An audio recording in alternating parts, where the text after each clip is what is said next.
Hi,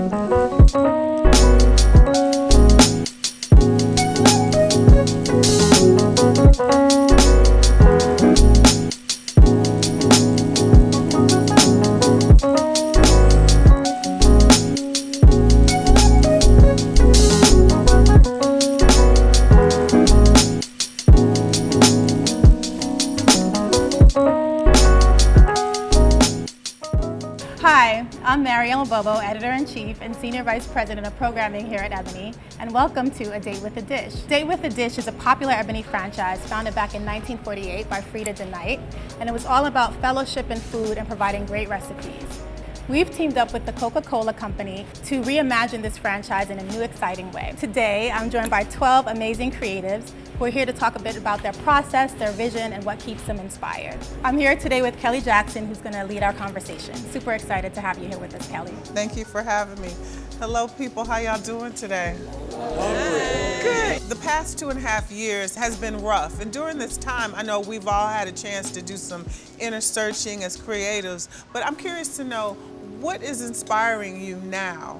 A lot of stuff has moved to live, kind of like behind the scenes, social media.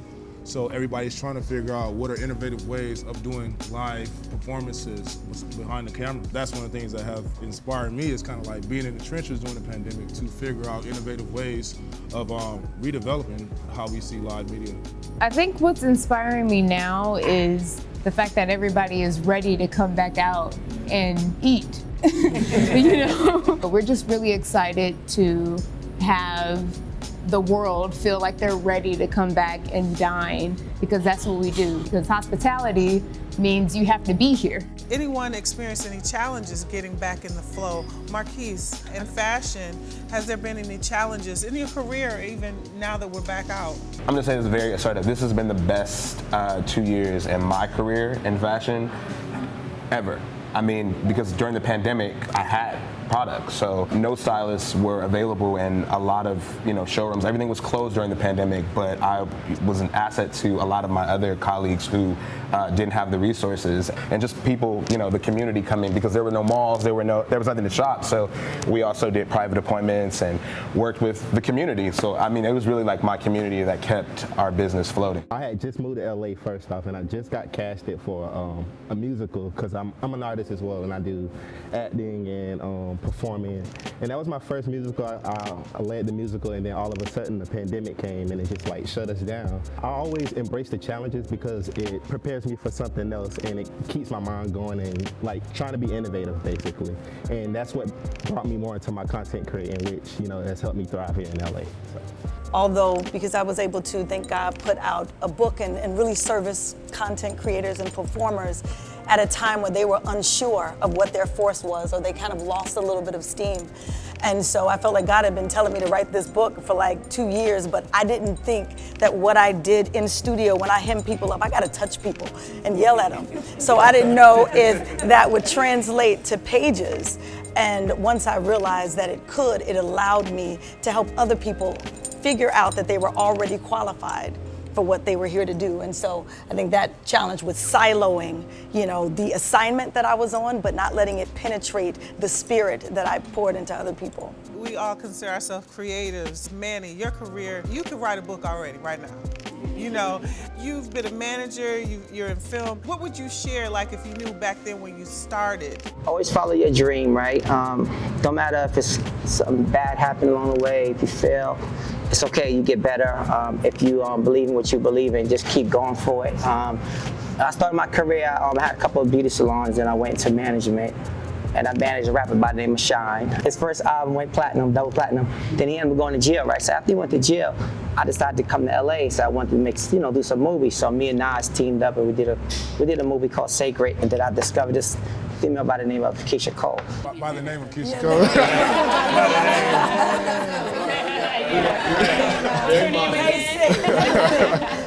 I told Jimmy IB and said, hey, instead of spending money on a video, let's just shoot some episodes, shoot some B-roll, and see if we could turn it into a TV series. So we ended up doing a TV series, then we ended up doing a spin-off show. Keisha, she took off, and then one day she said, hey, you know what? I feel like I need a different manager, right? So that's, like I said, like a learning curve at that moment. So After I stopped working with her, a month later, I got a call from Nicki Minaj. She's like, hey, Manny, you know how to deal with girls, you know how to deal with females, I want you to come in and manage me. So I'm like, wow, so it's one disappointment could be a blessing in the end. So don't ever look at anything as a disappointment. Brianna, when you introduced yourself, an actress, you have another organization, I was like, oh, this girl has a lot going on. She's a hustler. What do you wish you knew when you first started? Well, I would say because a nonprofit is obviously my purpose. Yeah. You know, I'm a survivor from college. I started the nonprofit really in 2020. I lost my little brother and I was like, whoa, life is like this. You know, whatever's inside of me, I need to exhaust that out. This is something that, you know, it's affected my life and what I know what was vacant in that space of nonprofit and empowering and amplifying the voices of survivors, but then also creating survivorship in a community. You know, as far as modeling and acting, I just was still staying creative. I call myself a hustler, but I think everyone, we're juggling multiple things in our life, and it's that time where you just can't do one thing. As creatives, is there any words of advice you would give someone who is in a 9-to-5 that's unhappy still in COVID, you know, that has a creative heart? So go for it. You know, I think now people are so open to the opportunities and they're looking for contributors. I know I can say for myself, we have so many new writers that have reached out at Ebony, and with blogs and all these websites, there are so many more places that you can write. I mean, when I started out, there were no digital websites, there were no platforms that you could write for if it wasn't a print publication. And now there are so many other places you can go. So I say take advantage of that. You don't have to go the traditional route anymore for journalism. I think it's just important to like really choose how you want to impact. I think for myself, one of the values of being a painter or having artistic talents is that you can impact in a certain way. You can use your talent to do more. And for me, it's like things when we have police injustice or things happen in the world that affect people, I use my gift to bring a different view or to provoke thought on what's happening. Ask yourself, how do you want to use your talent to have some impact on the world before you leave it? And it's interesting that what all of you just said, something that you all have in common, is when you talk about calculation and believing in yourself and making the right choices, it's really about running your race too. Setting your intention for what it is that you want to do and run your race. Because nowadays, we constantly live in this state of comparison. We're constantly looking to see what the next person is doing. So it's really important now for, if you want to talk about what the young generation or the next generation, what's important for them to know, I think it's really important for them to know to run your race. Know what your plan is and stick to your plan. Everybody has a plan, they have an end goal, but just because that's where you want to be, the road is not always straight. It all helps to build you up to the end goal for wherever you land. Oftentimes, people don't see your journey. My parents always make fun of me, like, what are you doing with your life? I've had so many lives. Sitting down with you guys make me think of the holidays.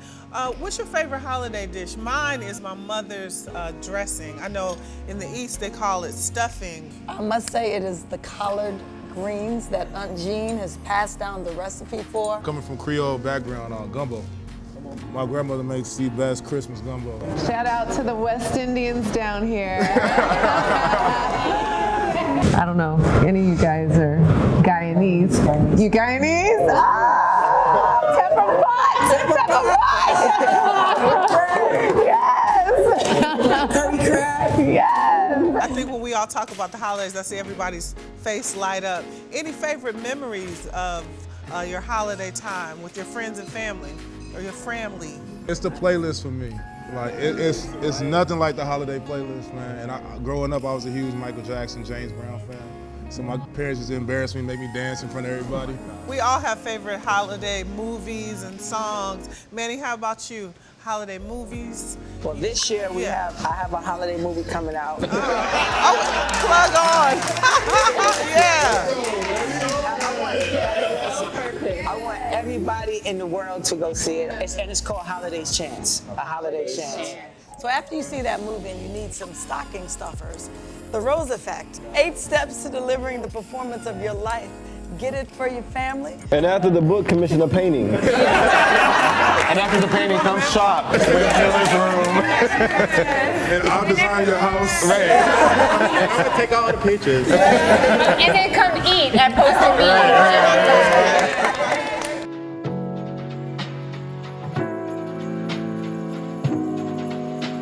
Let's pass this food. This food is looking really good. I'm ready to eat. Let's pass it. What are we eating? Yes. Yes. You know, I was thinking as creatives, what is freedom for you? I feel like all of my gifts are finally congruent and they're working in harmony. You know, all those experiences that I've had that I didn't know why they were happening, I have activated like every chamber of potential and gifts in this season, and I'm really grateful. And that is freedom for me. It's being able to put pieces of myself out, you know, give a portion of me that I don't give out on a regular basis. And so when I realize that the more I give pieces of myself that I hide or that I keep away and I tell it truthfully or without worry of anything else, it comes off and it allows me to have more freedom in how I create and who I am, you know? I think it's easier said than done for a lot of people because they go, when you're doing what you love, you really don't think about the money. Yeah, that bill is still coming in. It's almost to be the first of the month. So I started off as a server in a restaurant, loved it, but my passion was fashion. And I took a leap of faith, knowing that like I might not know what my next job is, but I think it was getting over fear and actually going for it, actually like taking that jump, that leap of faith, and now I'm able to sit here and have dinner with y'all. There is no right or wrong way to do it, so I would say just do it. Everybody's journey is different. I think it's also knowing your history, knowing your thread and your blood. I've always been an architect, artist in my brain, you know, and I had these inklings that this was the right path I was going on, but I was still uncertain whether it was like what I was supposed to do. Until my senior year at Hampton, we had a black historian come to talk about the history of architecture within the U.S. A few months prior, my great-grandfather passed away on my mom's side, and we had historians come to talk about our lineage, origins, last names, which they mentioned that we came from the Matoires and the LaCours. Going back to that historian, she said that the first black architectural family in Louisiana were the Matoires. I had no idea until my senior year of college. You know, so right then and there, I had like a Holy Ghost moment, like, wow, I was supposed to do this. And like I said, you know, we had these inklings of like, yo, I'm supposed to be an artist, or should I follow this path? But right then and there, because I knew my history, any doubts were eliminated. And I feel like as black people, there's a void within our culture of knowing where we come from. And I feel like talking to our family, having roundtable discussions like we're doing now, and really digging in deep to, you know, where we come from and our origins, it just makes that path that much easier. Amen. Big shout out to the HBCU people. Thank you. Can I just say that I agree. I didn't think about it, you know, just about understanding the lineage, because I am a descendant of Matthew Henson. And when I think about that, I know that I was destined for greatness, and we were all qualified. Manny talked about, you know, putting God first, but if you know that you were qualified for the thing long before anybody had anything to say about it, like you were born to do this thing, and that helped me to kind of eradicate the fear. Have you all had to ever decide on principle and money? How do you deal with that? Because, you know, being a creative, I think it's beautiful. You know, you're free and stuff, but then you have jobs that you gotta like, dang, I gotta really pray on this, or, ooh, them zeros is looking nice. How do you determine like what's good for you, for yourself? I have boundaries for yourself, you know, for just because somebody's like, oh, I have this for you, this project for you, you know. There's a lot of things thrown out to, you know, models and actors of jobs, and then you go in there, you're like, what is this? You know, so just have set boundaries for yourself. Know yourself enough that you have enough. Yeah, know your words. I also want to say you can't be afraid to say no.